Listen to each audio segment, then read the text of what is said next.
சிங்கப்பெண் திட்டம் தொடக்க விழா ரத்து என்ற அந்த செய்தி கிடைக்கப்பட்டிருக்கின்றது.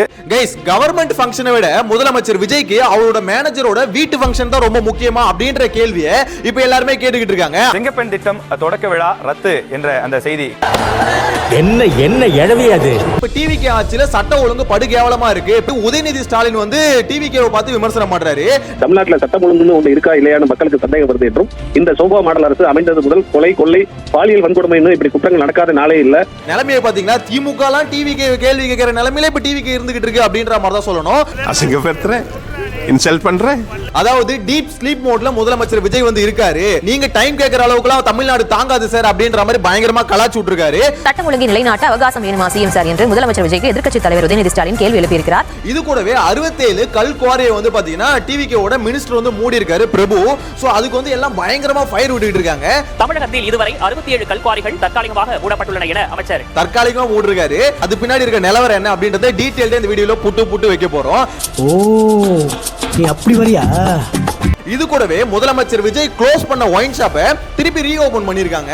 மூடப்பட்ட டாஸ்மாக் கடை மீண்டும் திறக்கப்பட்டு இருக்கிறது. அது குறித்து ஆச்சரியமா இருக்குல்ல? எனக்கும் அப்படிதான் இருந்தது. அவர் க்ளோஸ் பண்ண ஒயின் ஷாப்பை ரீஓபன் பண்ணிருக்காங்க. சோ அந்த மேட்டர் என்ன அப்படின்றதையும் பார்க்க போறோம். இது எல்லாத்தையும் டீடைல்டா பார்க்கலாம். சேனலை ஃபர்ஸ்ட் டைம் பாத்தீங்கன்னா சப்ஸ்கிரைப் பண்ணிட்டு வீடியோ லைக் பண்ணி வச்சுக்கோங்க. ஒன் பை ஒன்னா பார்த்தலாமா? அதாவது ரஜினி சார் ஒரு இடத்துல சொல்லுவாரு, சிஸ்டமை மாத்தணும் அப்படின்ற மாதிரி.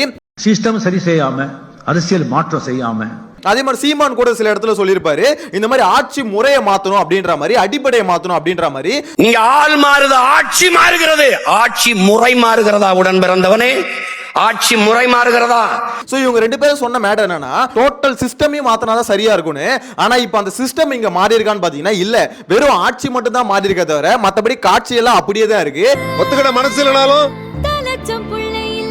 அதான் நேசம். என்ன மேட்டர்னு சொல்றேன். சோ முதலமைச்சர் விஜய் வந்து பாத்தீங்கன்னா சிங்கப்பெண் அதிரடிப்படை அப்படின்ற மாதிரி முதல் நாளே சைன் போட்டாரு.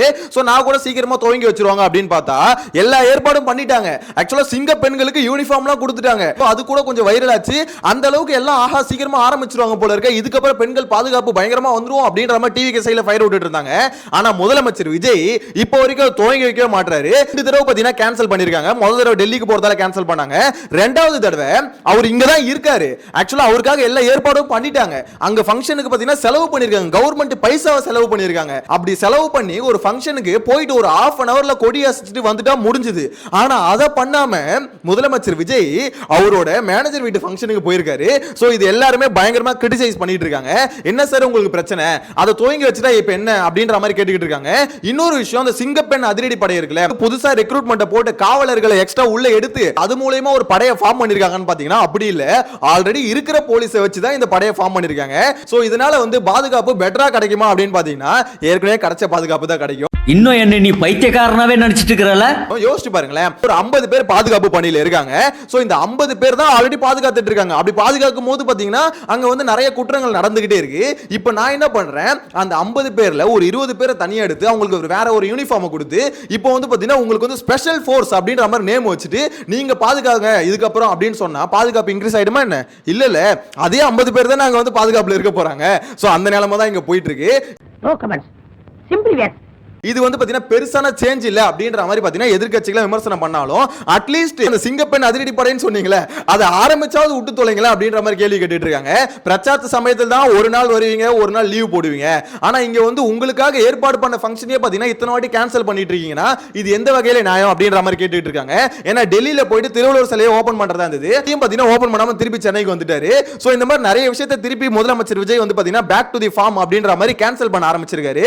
அவ்வளவுதானா சார்? ஒரு வாரம் தான் அந்த ஸ்பெஷல் அட்டென்ஷன் எல்லாமே வா, அதுக்கப்புறம் நார்மலா ஆயிடுவீங்களா அப்படின்ற ஒரு கேள்வி எழுப்பிட்டு இருக்காங்க எதிர்க்கட்சிகள். ஒரு அசிங்கமாய் போச்சு குமார். என்ன விஷயம் பாத்தீங்கன்னா கடலூர்ல ஒரு இளம் பெண் வந்து கொலை செய்யப்பட்டிருக்காங்க. இதுக்கு வந்து உதயநிதி ஸ்டாலின் வந்து கண்டனம் தெரிவிச்சிருக்காரு. கடலூரில் இளம்பெண் கொலை செய்யப்பட்ட சம்பவம் அதிர்ச்சியை ஏற்படுத்தி உள்ளதாக எதிர்க்கட்சி தலைவர் உதயநிதி ஸ்டாலின் தெரிவித்திருக்கிறார். தொடர்ந்து தமிழ்நாட்டில் வந்து பாத்தீங்கன்னா கொலைகள், பாலியல் வன்கொடுமைகள், சோ இது எல்லாமே தொடர்ந்து நடந்துகிட்டே இருக்கு. சோ இதுக்கு வந்து பாத்தீங்கன்னா முதலமைச்சர் விஜய் என்னதான் ஆக்ஷன் எடுக்கிறாரு? நீங்க வந்து டீப் ஸ்லீப் மோட்ல வந்து இருக்கிறீங்க. நீங்க டைம் கேக்குறீங்க, சட்ட ஒழுங்கா பாதுகாக்கிறதுக்குலாம் டைம் கேக்குறீங்க. உங்க டைமுக்குலாம் தமிழ்நாடு தாங்காது அப்படின்ற மாதிரி கிரிட்டிசைஸ் பண்ணிருக்காரு. முதலமைச்சர் விஜய் டீப் ஸ்லீப் மோட்ல இருக்கிறார் என்ற ஒரு குற்றச்சாட்டையும் கடுமையான விமர்சனத்தை முன்வைத்திருக்கிறார். அது மட்டுமின்றி முதலமைச்சர் விஜய் நேரம் எடுத்துக்கொண்டு இருக்கும் வரை சட்டம் ஒழுங்கு காத்துக் கொண்டிருக்காது, அதை காப்பாற்றும் வரை தமிழ்நாடு தாங்காது எனவும் முதலமைச்சரை நோக்கி. அது உண்மையானு கேட்டீங்கன்னா உண்மைதான். திமுக இது கேட்கறதுக்கு அருகதை இருக்கா அப்படின்ற மாதிரி டிவி சைடுல கேக்குறாங்க. அது ஒரு பக்கம் நியாயம் தான், நான் இல்லைன்னு சொல்லல. ஆனா விஷயம் என்னன்னு பாத்தீங்கன்னா, திமுகவே உங்களை கேள்வி கேக்குதுன்னா அப்ப டிவிக்கு எந்த லட்சணத்துல இருக்கு அப்படின்ற ஒரு பாயிண்ட் இங்க பார்க்கணும்ல. என்ன விஷயம் பாத்தீங்கன்னா, இந்த இடத்துல தட்டி கேட்கறவங்களோட முட்டு கொடுக்கறவங்க அதிகமாயிட்டாங்க. அதாவது இப்ப டிவி ஆட்சில நிறைய பிரச்சனைகள் நடக்குதுன்னு வச்சுக்கோங்களேன். அந்த பிரச்சனை வந்து ஆமா இங்க வந்து கொலைகள் நடக்குது, பாலியல் குற்றங்கள் நடக்குது, இதை வந்து முதலமைச்சர் விஜய் என்னதான் பண்ணிட்டு இருக்காரு, போலீஸ் காவல்துறை அவர்கிட்ட தானே இருக்கு அப்படின்ற மாதிரி கேள்வி கேட்கணும்ல. அப்படி கேள்வி கேட்காம அதுக்கு முட்டு கொடுத்துட்டு இருக்கானுங்க. திமுக ஆட்சியில் இருக்கும்போது நடுராத்திரி 1 மணிக்கு போனாலும் பெண்களுக்கு பாதுகாப்பா திமுக அரசாங்கம் தான் கொடுக்கணும், கவர்மெண்டோட வேலை அது அப்படின்ற மாதிரி சொன்னவனுங்க இப்ப என்ன சொல்றானுங்க, எதுக்கு ராத்திரி 1 மணிக்கெல்லாம் பொண்ணுங்க வந்து வெளியே வரீங்க, உங்க பாதுகாப்பு உங்களுக்கு தானே முக்கியம், பெத்தவங்களே புரிஞ்சுக்கோங்க, நம்ம பசங்க பாதுகாப்பு நமக்கு தான் முக்கியம். டேய் என்னடா பண்றீங்க நீங்க? பெண்கள்லாம் பாவம் 10 மணிக்கு வெளியே போனா நீ எதுக்கு அந்த இடத்துக்கு போனீங்கன்னு பெண்களை குறை சொல்லணும். அவங்க 1 மணிக்கு நடுராத்திரி கூட போலாம், அது அவங்க இஷ்டம். ப்ரொடெக்ஷன் கொடுக்க வேண்டியது கவர்மெண்டோட ரெஸ்பான்சிபிலிட்டி. ப்ரொடெக்ஷன் கொடுக்க வேண்டியது கவர்மெண்டோட ரெஸ்பான்சிபிலிட்டி. புரியுதா? நான் என்ன சொல்றேன்னா, பேரண்ட்ஸ் நீங்க தான் உங்களோட குழந்தைங்களை நல்லபடியா பாத்துக்கணும். ஏன்னா விஜய் என்ன ஆல்ரெடி நிறைய வேலை இருக்கும், புரியுதா? உங்க வீட்டுல உங்க குழந்தைகளுக்கு ஒரு பிரச்சனை வரக்கூடாது அப்படின்னா நீங்க தான் ஃபர்ஸ்ட் அவங்க கண்ணும் கருத்துமா பாத்துக்கணும். என்னங்க எனக்கு ஒண்ணுமே புரியல. அதுதானப்பா எனக்கும் புரியல. நீங்க திமுக இருக்கும்போது எதிர்த்து கேள்வி கேட்டீங்களா, அதுதான் சரியான விஷயம். அதே மாதிரி தான் இங்கேயும் எதிர்த்து கேட்கணும். உங்களுக்கு பிடிச்ச ஆக்டர் இல்ல வந்து நீங்க அந்த கட்சியில இருக்கீங்க, உங்களுக்கு ஏதோ ஒரு ஆதாயம் வருது அப்படின்றதுக்காக மனசாட்சியை தூக்கி ஓரம் வச்சுட்டு இப்படியாட முட்டு கொடுப்பீங்க? சத்தியமா சொல்றேன், ரொம்ப கேவலத்தனமா முட்டு கொடுத்துட்டு இருக்கானுங்க. அதனால தான் சொன்னேன், தட்டி கேட்கறவங்களோட முட்டு கொடுக்குறவங்க எண்ணிக்கை ரொம்ப அதிகமா இருக்கு. ஆக்சுவலா இந்த இடத்துல நடக்கிற கொலை குற்றங்களை பத்தி பேசுறாங்களான்னு பாத்தீங்கன்னா அதை பத்தி பேசாம ஃபுல் அண்ட் ஃபுல் இவங்க பண்ற சாதனைகளை மட்டுமே இந்த மீடியா சேனல்ல பேசுற மாதிரி பண்ணிக்கிட்டு இருக்காங்க. இஃப் இன் கேஸ் யாராவது ஒரு மீடியா சேனல் வந்து முதலமைச்சர் விஜய்க்கு அகைன்ஸ்டா பேசிட்டா உடனே பாத்தீங்கன்னா கேபிள் டிவில இருந்து அந்த சேனல் வந்து இருட்டடிப்பு செய்யப்படுது. புதிய தலைமுறைக்கு எது பண்ணாங்களே அதை தான் சொல்றேன். சோ இந்த மாதிரி பண்ணிடுறாங்கன்ற குற்றச்சாட்டும் பாத்தீங்கன்னா எதிர்க்கட்சிகள் சைடுல வச்சுக்கிட்டு இருக்காங்க. என்ன பறக்கான அது? இங்க என்ன பிரச்சனைனா, முதலமைச்சர் விஜய் வந்து பிரஸ் மீட்டே கொடுக்க மாட்டாரு, அதனால அவர்கிட்ட கேள்வி கேட்க முடியல. சார் பிஎம் என்ன சொன்னாரு சார்? சார் பிரஸ் மீட் பண்ணுங்க சார். சோ மினிஸ்டர்ஸ் கிட்ட போய் கேக்குறாங்க, ஏன் சார் அவர் பிரஸ் மீட் கொடுக்க மாட்டாருன்னு கேட்டா, முதலமைச்சர் எல்லாம் நம்ம கேள்வி கேட்க கூடாது, முதல்வர் பத்தி எல்லாம் கேட்க கூடாது சார். ஏன்னா இல்ல அதாவது என்கிட்ட கேட்க கூடாது. ஓகே, கொலை பாலியல் குற்றங்கள்லாம் நடக்குதுன்னா முதலமைச்சர் தான் பதில் சொல்லணும். ஏன்னா காவல்துறை அவரோட கண்ட்ரோல்ல தானே இருக்கு. இந்த இடத்துல அவர் பிரஸ் மீட் கொடுக்க மாட்டாரு. அது சம்பந்தமா மினிஸ்டர்ஸ் கேட்டா ஒன்னு வாயை பொத்திக்கிட்டு அமைதியா போயிடுறாங்க, அப்படி இல்லைன்னா முதலமைச்சர்லாம் கேள்வி கேட்க கூடாதுன்னு சொல்றாங்க. சீரியஸ்லி உதயநிதி ஸ்டாலின்லாம் இதை கேட்கலாமா அப்படின்ற கேள்வி வந்து ஒரு பக்கம் சரியா இருந்தாலுமே அந்த கேள்வி ஒன்றும் தப்பு இல்லையே. இங்க சட்டம் ஒழுங்கு ரொம்ப மோசமா தானே போயிட்டு இருக்கு. திமுக ஆட்சியில் எப்படி இருந்ததோ அதே மாதிரி தானே டிவிக்கு ஆட்சியிலும் போயிட்டு இருக்கு. சோ அப்படின்னும் போது அவர் கேட்கிற கேள்வி நியாயம் தானே. டீப் ஸ்லீப் மோட்ல இருக்கீங்களா நீங்க? சோ இங்க வந்து முக்கியமா அந்த சிங்கப்பெண் அதிரடிப்படை ஆரம்பிச்சு வைக்கிறத விட உங்களுக்கு அந்த வீட்டு ஃபங்க்ஷன் முக்கியமா அப்படின்ற மாதிரி எதிர்க்கட்சிகள் குறை சொல்றது ஒரு பக்கம் நியாயமான குறையா தான் இங்க தோணுது. என்ன பழக்கம் இது? இந்த அதிரடிப்படை எதுக்காக கொண்டு வரணும்னு சொன்னாரு? பெண்கள் பாதுகாப்புக்கு. பெண்கள் அங்க வெட்டி கொலை செய்யப்பட்டுக்கிட்டு இருக்காங்க சார். அப்படி இருக்கும்போது இப்ப பிரியாரிட்டி எதுக்கு? அந்த படையை ஃபர்ஸ்ட் லான்ச் பண்ணி விடுறதானே. வேற என்ன உங்களுக்கு பிரியாரிட்டியான வேலை இருக்கு அப்படின்ற மாதிரி எதிர்க்கட்சிகள் நியாயமான கேள்வியை கேட்கறாங்க அப்படின்ற மாதிரி சோஷியல் மீடியால எல்லாம் பேசிக்கிட்டு இருக்காங்க. நீ கேட்ட ஒவ்வொரு கேள்வி என்ன செருப்பால அடிச்ச மாதிரி இருக்குடா. மாதிரி இல்ல, உண்மையிலே செருப்பால தான் அடிச்சது. சோ இத பத்தின உங்களோட கருத்தை மறக்காம கமெண்ட்ல மென்ஷன் பண்ணுங்க. ஆனா உண்மை என்னன்னு தெரியுமா? கொலை பாலியல் குற்றங்கள் திமுக ஆட்சியில எப்படி இருந்ததோ அதே மாதிரி தொடர்ந்து நடந்துகிட்டே இருக்கு, அதிகமாகவும் ஆயிட்டு இருக்கு. என்ன பண்றாங்கன்னே தெரியல. ஆக்ஷன் எடுக்கிறோம்னு சொல்றாங்க, அவ்வளவு பேர் அரெஸ்ட் பண்ணோம், இவ்வளவு பேருக்கு இது பண்ணோம், இவ்வளவு பேரை வந்து வார்னிங் கொடுத்துருக்கோம் அப்படின்ற மாதிரி சொல்லியிருக்காங்க. பட் நடக்கலையே, குற்றங்கள் அதிகமா இருக்கு. எல்லா இடத்துலயும் ஈஸியா வெட்டி கொண்டுட்டு போயிட்டு இருக்காங்க. ஒரு வீட்டுக்குள்ள போந்து 6 பேர் வந்து சேர்ந்து ஒருத்தர் வந்து வெட்டி கொண்டு போயிட்டு இருக்காங்க. கொலைகள் வந்து தொடர்ந்து அதிகரிச்சுக்கிட்டே இருக்கு. சோ சிஎம் விஜய் வந்து பாத்தீங்கன்னா ஸ்ட்ரிக்டான ஆக்ஷன் எடுக்கணும். சோ இது வந்து இப்படியே விட்டா வேலைக்கு ஆகாது, ரொம்ப அதிகமாயிட்டு இருக்கு அப்படின்ற மாதிரி தான் சொல்லணும். சோ இதுக்கு அடுத்து ரொம்ப முக்கியமான விஷயம், 67 கல்குவாரிகளை வந்து அமைச்சர் பிரபு வந்து மூடி இருக்காரு அப்படின்னு சொல்லி டிவி கேஸ்ல பயங்கரமா ஃபயர் விட்டுட்டு இருக்காங்க. விதி மீறல்களுடன் செயல்பட்டு வந்த 67 கல்குவாரிகள் தற்காலிகமாக நிறுத்தி வைக்கப்படுவதாக அறிவிக்கப்பட்டிருக்கிறது. அது உண்மையானு கேட்டீங்கன்னா உண்மைதான், தற்காலிகமா மூடி இருக்காரு. ஆனா இங்க பிரச்சனை என்ன தெரியுமா? இங்க பிரச்சனை என்னன்னே புரியாம இருக்கிறதா பிரச்சனையே. அதாவது இந்த கல்குவாரிகளை தற்காலிகமா மூடினா அது சொல்யூஷன் கிடையாது. அதாவது அவர் எதனால மூடுறாரு? அளவுக்கு அதிகமா கனிம வளங்கள் எடுக்கிறாங்க அப்படின்னு சொல்லிட்டு மூடுறாரு. அதாவது நிர்ணயம் செய்யப்பட்ட அளவை விட அதிகமா எடுக்கிறாங்கன்னு. இவங்க நிர்ணயம் செஞ்சிருக்க அளவு இருக்குல்ல, அதுவே தப்பு தான். தமிழ்நாட்டில் இருக்க மக்களோட தேவைகளுக்காக நம்மளோட மலையை உடைக்கிறாங்கன்னா பரவாயில்ல, ஆனா கேரளால போட் கட்டுறதுக்காக இங்க இருந்து மலையை உடைக்கிறாங்க, கர்நாடக தேவைக்காக இங்க இருந்து மலையை உடைக்கிறாங்க. சோ புரியுதுங்களா? இங்க கவர்மெண்ட் கவர்மெண்ட் பண்றதே தப்பு தான். கவர்மெண்ட் செட் பண்ண லிமிட் மட்டும் கவர்மெண்ட் ஒரு லிமிட் செட் பண்ணிட்டா அது கரெக்டா? எனக்கு புரியலையே, எதுக்கு இங்க இருந்து கேரளாக்கு போயிட்டு இருக்கு? இப்பயும் போயிட்டு தானே இருக்கு. நீங்க செட் பண்ண அளவுக்குள்ள எடுத்து அப்ப கேரளா கொண்டு போனா அது கரெக்டா உங்களுக்கு? அத முதல்ல ஸ்டாப் பண்ணுங்க சார். என்ன சார் நீங்க தற்காலிகமா மூடுறீங்க? எதிர்க்கட்சிகள் சில விமர்சனமும் வைக்கிறாங்க. மாரிதாஸ்லாம் சொல்லியிருக்காரு ஓப்பனாவே, இந்த மாதிரி தற்காலிகமா மூடிட்டு அதுக்கப்புறம் வந்து பாத்தீங்கன்னா ஆதவ அர்ஜுன் அவர் தலைமையில ஒரு செட்டிங்கை போட்டு ஓகே எது எது எங்க போகணும் அப்படின்ற மாதிரி செட்டிங்கை போட்டு அதுக்கப்புறம் ஓபன் பண்ணிடுவாங்க. இதெல்லாம் சும்மா புருடா விடுற வேலை அப்படின்ற மாதிரி மாரிதாஸ்லாம் சொல்லியிருந்தாரு.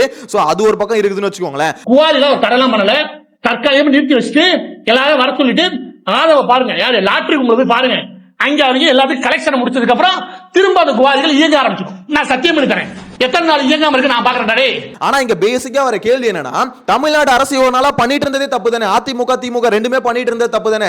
எதுக்கு சார் இங்க இருந்து கேரளாக்கு ஏத்துறாங்க? எதுக்கு சார் கர்நாடகா ஏத்துறாங்க? மத்த ஸ்டேட்டுக்கு வந்து அவங்க ஊர்ல இருக்க மலையை வந்து உடைக்க மாட்டாங்களே. கேரளால அவங்க ஊர்ல இருக்க மலையை உடைக்க மாட்டாங்க. அவங்க ஊர்ல இருக்க ஒரு விஷயத்துக்கு, அவங்க ஊரோட தேவைக்கு, அவங்க ஸ்டேட்டோட தேவைக்கு நம்ம ஊர்ல இருக்க மலையை வந்து உடைக்கிறாங்க. எவ்வளவு கேவலமான விஷயம், எவ்வளவு கேவலமான விஷயம். இது டிவி ஆட்சியிலும் தொடர்ந்து நடக்குது. கேரளா பார்டர்ல போய் பாருங்க, தொடர்ந்து போய்கிட்டே இருக்கு. நிர்ணயம் செய்யப்பட்ட அளவுல எடுத்துட்டு போனா எடுத்துட்டு போலாமா? என்ன சார், நம்மளுக்குன்னு ஒரு சூடு சொரணை இல்ல, நம்ம மக்களுக்குன்னு ஒரு இது இல்ல, நம்மளோட தேவைகளுக்காக கனிம வளங்கள் நம்மளோட மலையை உடைக்கிறது கூட ஓரளவுக்கு அக்செப்ட் பண்ணலாம். ஆனா அவங்களோட தேவைக்காக நம்மளோட மலையை உடைக்கிறாங்க. இஃப் இன் கேஸ் அவங்க ஊர்ல மழை இல்லாம, அங்க வந்து கனிம வளங்களே இல்லாம, அதனால நம்ம ஊர்ல வந்து கேட்கறாங்க அப்படின்னா நியாயம் இருக்குது. அவங்க ஊர்ல இருக்க மலையெல்லாம் பாதுகாக்கிறாங்க, அவங்க ஊர்ல இருக்க இயற்கை வளங்களை பாதுகாக்கிறாங்க. அங்க பாதுகாத்துட்டு இருக்கிறானுங்க தமிழ்நாட்டில் இழிச்சாவ பயிலுங்க.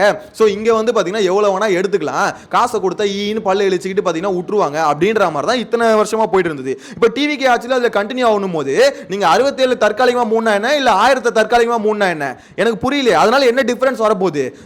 என்ன ஜோக் காட்டுறீங்களா? என்ன ரங்கா ஜோக் காட்டுறீங்களா எல்லாரும்? சோ இங்க வந்து பாத்தீங்கன்னா பேசிக்கா முதல்ல நம்ம ஊர்ல இருக்க கனிம வளங்களை மத்த ஊர்ல விக்கிறீங்களா, அது முதல்ல நிப்பாட்டுங்க.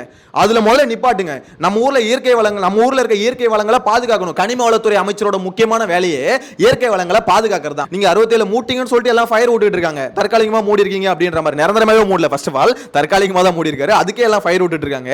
அவன் இன்னும் திருந்தலமாமா. இங்க பிரச்சனை என்னன்னா, உண்மையான பிரச்சனையே இங்க இருக்க இயற்கை வளங்களை அதர் ஸ்டேட்டுக்கு வந்து எடுத்துட்டு போறதா. அது ரொம்ப மன்னிக்க முடியாத ஒரு குற்றம் சார். நம்ம ஊர்ல வந்து இழிச்சாவ பயில நினைச்சுக்கிட்டு எல்லாருமே இங்க இருந்து வந்து எடுத்துட்டு போயிட்டு இருக்காங்க.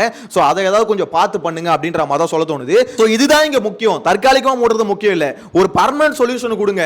நம்ம ஊர்ல இருக்க இயற்கை வளங்கள் நம்மளுக்காக மட்டும்தான் அப்படின்ற மாதிரி ஒரு சொல்யூஷனை கொண்டு வாங்க.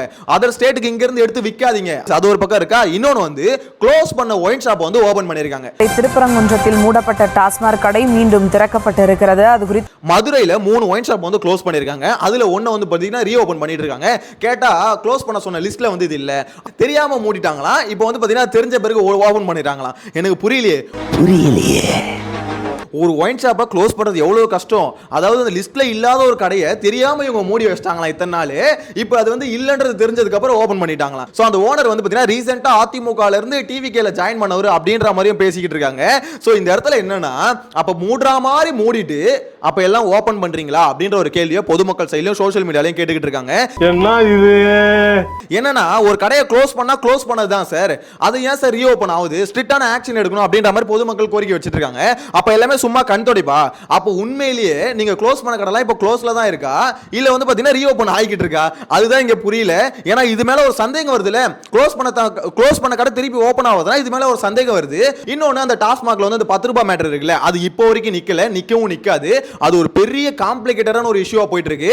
சண்டை தான், எல்லா ஒயின் ஷாப்லயும் சண்டை போயிட்டு இருக்கு. ஆட்சி மாறிடுச்சு, ஏன் 10 ரூபாய் வாங்குறீங்கன்னு பாத்தீங்கன்னா எல்லாம் பொதுமக்கள் எல்லாம் கேள்வி கேட்டுட்டு இருக்காங்க. விஜய் வந்து பாட்டுக்கு 10 ரூபாய் பாட்டு எல்லாம் பாடினார்ல, சோ அதனால அவங்க கேட்கிற கேள்வி நியாயமான கேள்விதான். ஆட்சி மாறியாச்சு, ஓகேவா? ஆட்சி மாறினா காட்சி மாறல. ஒண்ணும் 10 வருஷமா வாங்குனீங்க இல்ல, 10 ரூபாய் எங்க? ஏன் இஷ்டம், நான் வாங்குறேன். குடிக்குமா குடிக்க நீ சொல்லாத. ஆனா அவங்களுக்கான சம்பளத்தை ஏத்தாம அதே மாதிரி கரண்ட் பில் எல்லாம் ஏறிடுச்சு, வாடகை எல்லாம் ஏறிடுச்சு. சோ எங்களுக்கு வர வேண்டிய அமௌண்ட் வந்து பாத்தீங்கன்னா ரொம்ப கம்மியா வருது.